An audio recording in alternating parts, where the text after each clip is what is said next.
So now ब्रैडकॉम group, अब देखिए यहाँ पर जो है आपका 18 रुपये 50 पैसे। और कल हमारी बात हुई थी कि शाम को, फ्राइडे की शाम को हम बात करेंगे कैश फ्लोज के ऊपर। जी हाँ, कैश फ्लोज, ब्रैडकॉम ग्रुप के कैश फ्लोज कैसे हैं, इसके ऊपर कभी बात नहीं की। एक बार बात करने की कोशिश करनी थी, लेकिन स्टॉक प्राइस बहुत बुरी तरह से फॉल हुआ और लगातार फॉल होता जा रहा था, जिसकी वजह से कैश फ्लोज को यहाँ पर हम कवर नहीं कर पाए।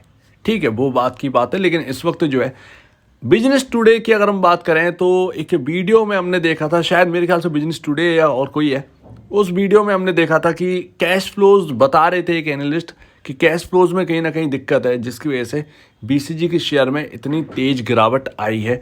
तो वो कैश फ्लोज कैसे हैं, इसको हम डिटेल में समझेंगे। अब आप पूछेंगे कि क्या कैश फ्लोज यहाँ इतना इंपॉर्टेंट होता है? क्या प्रॉफिट एंड लॉस की रिपोर्ट जो आती है उससे सब कुछ पता नहीं चलता? वो प्रॉफिट जो है वो उससे कुछ पता नहीं चलता?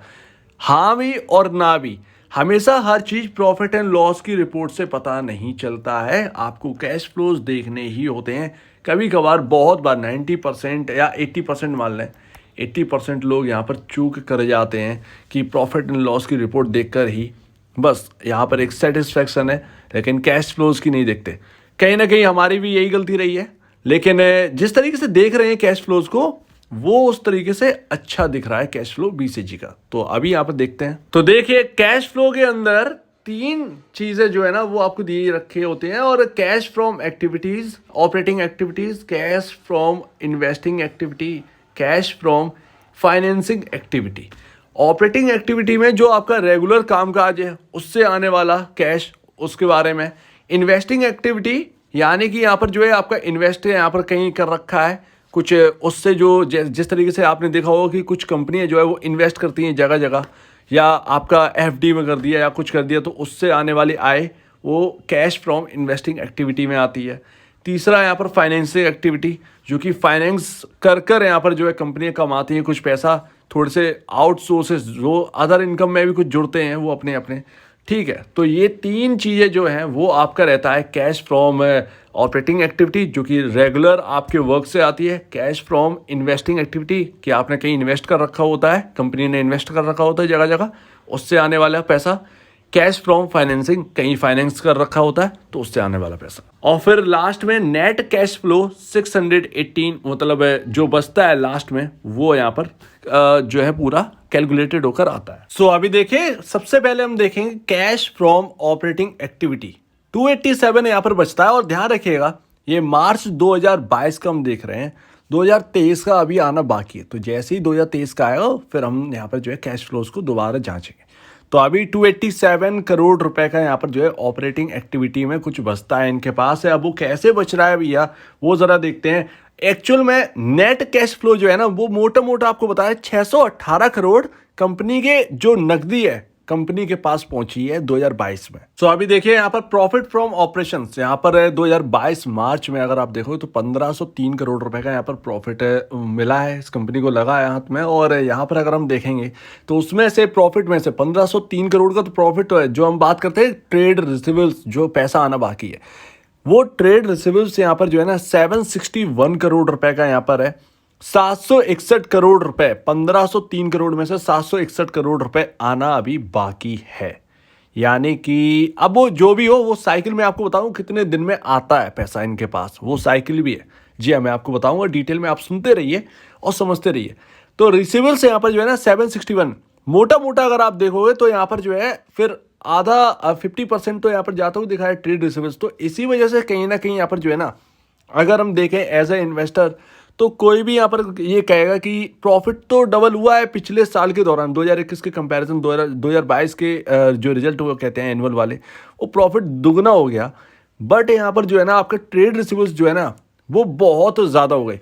2021 में ट्रेड रिसीवेबल्स थे आपके 144 करोड़ रुपए के, 2022 में वही ट्रेड रिसीवेबल्स से आपका जो है ना वो 761 करोड़ हो गया। तो पहले थे 18% अपने प्रॉफिट फ्रॉम ऑपरेशंस के कंपैरिजन, 18% ट्रेड रिसीवेबल्स में था, इस वक्त 50% के आसपास है। तो आप कहें कि ये चिंता है, तो चिंता तो नहीं है, क्योंकि यहाँ पर जो है ना एक साइकिल का, एक पीरियड का साइकिल भी दिया है कि ये पैसा कितने दिन में आना है वापस। इनके जो जो ट्रेड रिसीवेबल्स अगर कहें ना तो उन्हें डेप्टर्स भी बोला जाता है।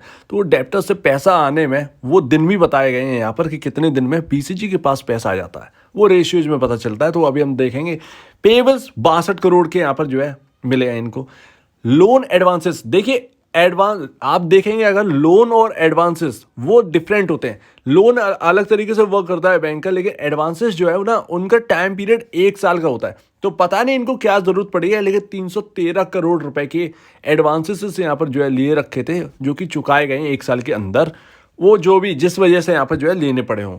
ऑपरेटिंग बोरिंग वो जीरो है, अच्छी बात है। अदर वर्किंग कैपिटल आइटम्स यहाँ पर 37 करोड़ रुपए यहाँ पर मिल रहा है। कुल मिलाकर वर्किंग कैपिटल चेंजेस अगर आप देखोगे ना वो यहाँ पर नेगेटिव 975 करोड़ है। तो इसके बाद यहाँ पर जो है डायरेक्ट टैक्सेस यहाँ पर जो है ना 241 करोड़ रुपए मोटा मोटा यहाँ पर लग गया।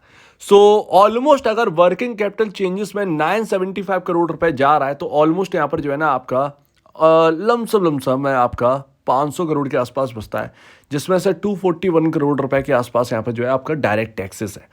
काट कूट कर यहाँ पर जो है ना ऑपरेटिंग एक्टिविटी से यहाँ पर 287 करोड़ रुपए बचता है, यानी कि आपके सामने प्रॉफिट का एक आंकड़ा है। उसके बाद कंपनी की तरफ से कुछ इन्वेस्टमेंट एक्टिविटी होती है, राइट, लाइक आपका जो है फिक्स्ड डिपॉजिट या बाकी वगैरह में कहीं फाइनेंस करना या इन्वेस्टिंग करना, ताकि उससे थोड़ा सा अदर इनकम जो है आ सके कंपनी के पास। सारी कंपनियां करती हैं, बीसीजी अकेली नहीं है, वो सारी कंपनी करती है। वहां से लेकिन यहाँ पर जो है ना 217 करोड़ का नेगेटिव रिटर्न मिल रहा है। उसके बाद कैश फ्रॉम फाइनेंसिंग एक्टिविटी, कहीं फाइनेंस करके आया हुआ कैश यहाँ पर जो है ना वो 548 करोड़ रुपए है, जो कि अगर आप मोटा मोटा अगर आप देखोगे तो यहाँ पर जो है ना ऐड कर दोगे ना इन सबको तो नेट कैश फ्लो तब जाकर आपको जो है ना वो बनता है 618 करोड़ रुपए का ब्रैडकॉम का। तो कुल मिलाकर यहाँ पर जो है इन्वेस्टिंग एक्टिविटी जो है वो अभी ठीक ठाक नहीं चल रही है कंपनी की। जहां इन्वेस्ट कर रखा है वहां से रिटर्न इनको नहीं मिल रहा है ठीक ठाक, लेकिन पहले से कम लॉसेस है। यहाँ पर फाइनेंसिंग एक्टिविटी से ज़्यादा पैसा मिल रहा है और मोटा रकम यहाँ पर हाथ लगी है 548। अब वो किधर भी फाइनेंस यहाँ पर किया गया हो वो एक अलग बात है, लेकिन यहाँ पर मोटा मोटा 548 करोड़ रुपए लगा है हाथ में, जिसमें से आपका इन्वेस्टिंग एक्टिविटी अगर पॉजिटिव होती ना तो ये नेट कैश फ्लो जो नकदी है कंपनी के हाथ में, जो मेन बैंक में पैसा जो इनके जो आया है, जो नकदी है जिससे वो खर्च कर सकते हैं, वो 618 करोड़ है। लेकिन अगर ये इन्वेस्टिंग एक्टिविटी अगर नेगेटिव ना होती तो वही यहाँ पर जो है ना 800 900 हज़ार करोड़ के आसपास का होता। तो ये रहा कैश फ्लो का। ऑपरेटिंग एक्टिविटी बहुत इंपॉर्टेंट है। मार्केट की एक कहीं ना कहीं ये जो टेंशन है ना वो मुझे समझ में आ रही है कि कहीं ना ये ट्रेड रिसीवेबल्स में अगर मार्केट देख रहा है इसको, जो भी इन्वेस्टर हो अगर ट्रेड रिसीवेबल्स को अगर देख रहे हैं और ये कह रहे हैं कि 50% ट्रेड रिसीवेबल्स हो गए, तो बहुत सारी कंपनियों के हो गए, ना कि सिर्फ इनके, बहुत सारी कंपनियों के हो गए। 2023 का जो अभी आपके सामने रिजल्ट आने वाला है उसमें आप ट्रेड रिसीवेबल्स को यहाँ पर हम देखेंगे और समझेंगे कि यहाँ पर जो है कितने पिछले बार के दौरान इस वक्त यहाँ पर ट्रेड रिसीवेबल्स कितने आ रहे, क्या ट्रेड रिसीवेबल्स से जो प्रॉफिट बढ़ रहा है उसके साथ साथ ट्रेड रिसीवेबल्स भी बहुत ज़्यादा बढ़ रहे हैं। और इस तरीके से नहीं नापेंगे।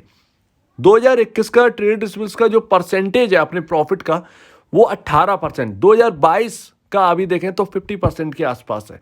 2023 में अगर 50% के अगर एवब निकलता है ट्रेड रिसीवेबल्स तो ये कहीं ना कहीं मायने में ठीक नहीं होगा। अब देखिए, अब रेशियोज में आ जाओ। यहां पर जो हम कह रहे हैं ना कि यहां पर जो ट्रेड रिसीवेबल्स का जो पैसा है वो कितने दिन में आता है, देखिए यहां पर अब समझ में आएगा आपको। डेप्टर्स बोलते हैं, जिनसे पैसा आना है उनको डेप्टर्स बोलते हैं। डेप्टर्स डेज कितने हैं? मार्च 2022 में 137 डेज में पे करते हैं इनको ट्रेड रिसीवेबल्स वाले। मतलब जिनको एक तरीके से आप समझिए कि ब्रैडकॉम ग्रुप को कॉन्ट्रैक्ट मिला 200 करोड़ रुपए का, राइट, 200 करोड़ रुपए का किसी और कंपनी से मिला, तो कंपनी जो है वो काम करवा ली ब्रैडकॉम ग्रुप से, लेकिन वो पैसा जो है ब्रैडकॉम ग्रुप को वो 137 डेज देगी। तो ब्रैडकॉम ग्रुप का डेप्टर्स डेज जो चल रहा है ना कि इनका जो पैसा है वो उन्हें मिल जाता है ट्रेड रिसीवेबल्स, जो अगर आप देखते हैं उसमें जो इनका पैसा बाहर से आना होता है, उस कंपनी से आना होता है जिसने पे नहीं किया, काम करवा लिया, वो 137 डेज में इनके पास आता है लौट कर। यानी कि तब तक वो है ना वो ट्रेड रिसीवेबल्स में शो करता रहता है। तो ये रहा यहाँ पर जो है 137। अब मार्च 2021 का कंपेयर करोगे तो 143 डेज था, जो कि अब घटकर 137 है। हालांकि यहाँ पर जो है कभी बहुत हाई भी थे, लेकिन अब वो मोटा मोटा यहाँ पर जो है वो ठीक ठाक डेब्टर डेज है यहाँ पर जो है ना चल रहे हैं। अब इसको आप कैसे देखेंगे, आप कहेंगे कि डेब्टर डेज 137 डेज है, बहुत ज़्यादा है। विप्रो और आप एचसीएल के अगर आप उठा के देखोगे बहुत सारी, मतलब ऐसा नहीं है कि सबके हाई है, टीसीएस का लो है, आपका इन्फोसिस का लो है, लेकिन विप्रो और आपका एचसीएल जो है ना उनके डेब्टर्स डेज हाई है। नॉर्मली जो है वो 50 का एक न्यूट्रल यहाँ पर माना जाता है, 50 डेब्टर्स डेज। इसके 50 दिन के अंदर अंदर वो पैसा आपका आ जाता है, जो बाहर फंसा हुआ होता है वो दे देते हैं, उधारी जो है वो इनके पास पहुंच जाती है, वापस पहुंच जाता है, इनसे काम करवा लिया उसका पैसा आ जाता है नॉर्मल कंपनीज के पास।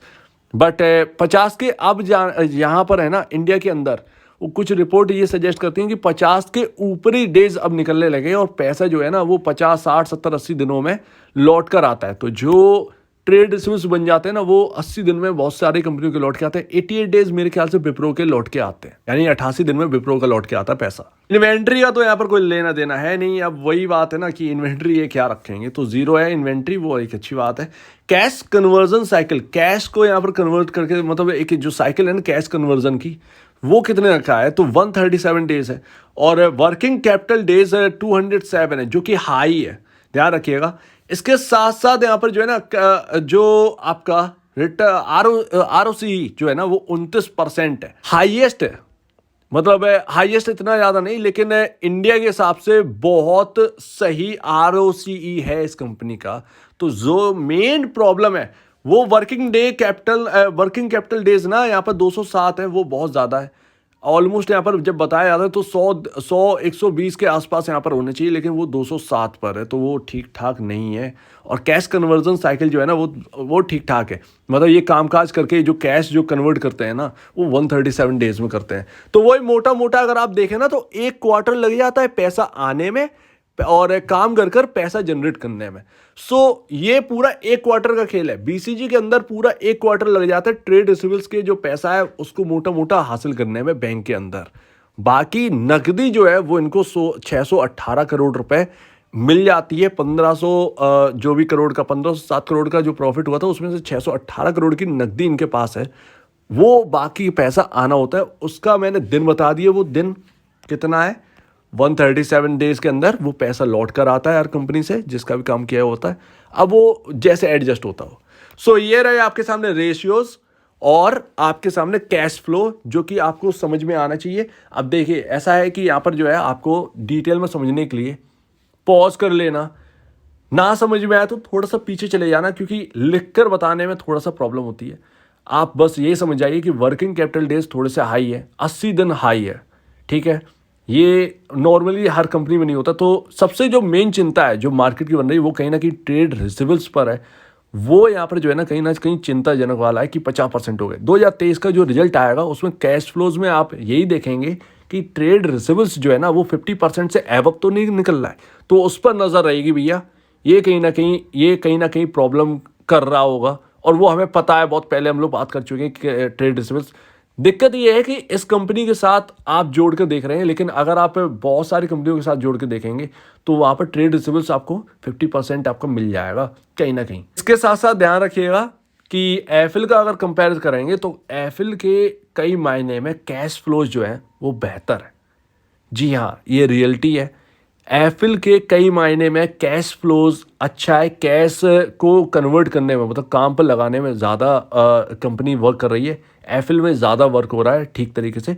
बीसीजी उतना अभी मेंटेन नहीं कर पा रही है अपने कैश फ्लोज को, तो वो बीसीजी को करना पड़ेगा। अब आज हो कल हो, लेकिन कैश फ्लो इतने बेकार नहीं है, बुरी तरीके से पिटे हुए नहीं है, लेकिन अच्छे हैं। कुछ मायनों में बहुत अच्छे हैं, कुछ मायनों में जो ट्रेड रिसीवेबल्स का जो आंकड़ा है वो ठीक नहीं है। तो ये देखना होगा 2023 की रिपोर्ट में। तो ये रहा आपके सामने कैश फ्लोज और रेशियोज, आपके सामने पहली बार यहाँ पर रख दिया है। इसमें अगर आपको कुछ भी समझ में ना आया हो या आपको कुछ समझना हो, सिर्फ कमेंट सेक्शन में उस बारे में लिख देना।